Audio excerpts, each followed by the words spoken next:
Բարև ձեզ սիրելի հայրենակիցներ, բարև ձեզ սիրելի գյումրեցիներ, դիտավորյալ ուշ ժամի եմ մտնում եթեր,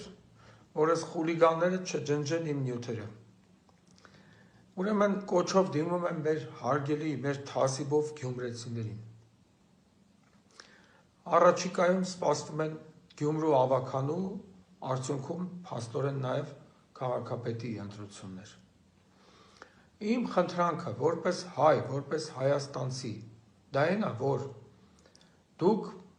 կարողանաք կատարել այնպիսի ընտրություն, որ կանխեք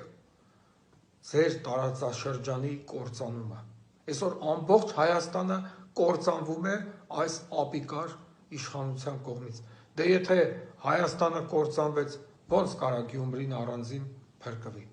Դուք թասիբով ժողովուրդ եք, ձեր ցավը տանում։ Դուք տվել եք Հովհաննես Շիրազ, դուք տվել եք Ֆրունզիկ Մկրտչյան, դուք տվել եք Արաքսիա Գյուլզադյան, էլ չշարունակեմ այս շարքը։ Այդպիսի ծնունդ տված տարածաշրջանը չի կարող չգործել հանուն Հայաստանի Հանրապետության։ Իսկ այսօր այդ Գյումրու ավագանու ընտրությունները, այդ քաղաքապետի ընտրություն, դա անձի ընտրություն չի։ Ես անկուսակցական եմ, որևէ կուսակցության շահ չեմ սպասարկում։ Այստեղ խնդիրը այն է, որ մենք վռնդենք նրանց, ովքեր Գյումրիից սկսեցին Հայաստանի կործանումը, հիմա դուք էլ անեք այն, որ իրանք Գյումրիով էլ կործանվեն, որ բերին հասցրին ժողովրդին այս վիճակին։ Ես խնդրում եմ, նորից եմ ասում, ստե կուսակցական շահ չկա։ Մեր միակ շահը ապիկար իշխանությունից վռնդելն է։ Ու առաջին հերթին հենց հայրաքաղաքից Գյումրիից վռնդելն է։ Ես շատ լավ ընկերներ ունեմ այդտեղ ապրող,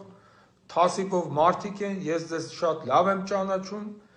այդ թասիբը պետք է դրսևորել խուժան իշխանություններին ճանապարհից վռնդելու հարցում։ Ու ես վստահ եմ, որ գյումրեցին իր մեջ գտնելու է այդ վճռականությունը, իսկապես դրսևորելու է այդ վճռականությունը, որ խուժան իշխանություններին վռնդի Գյումրիից։ Եվ այդպես շարունակ գալու է մինչև համապետական, համամասնական ընտրություններ, այսինքն Հայաստանի հաջորդ իշխանության ձևավորում։ Գյումրեցիներ, ես հավատում եմ ձեզ, ես վստահ եմ ձեր վճռականության ու ձեր հայրենասիրության վրա։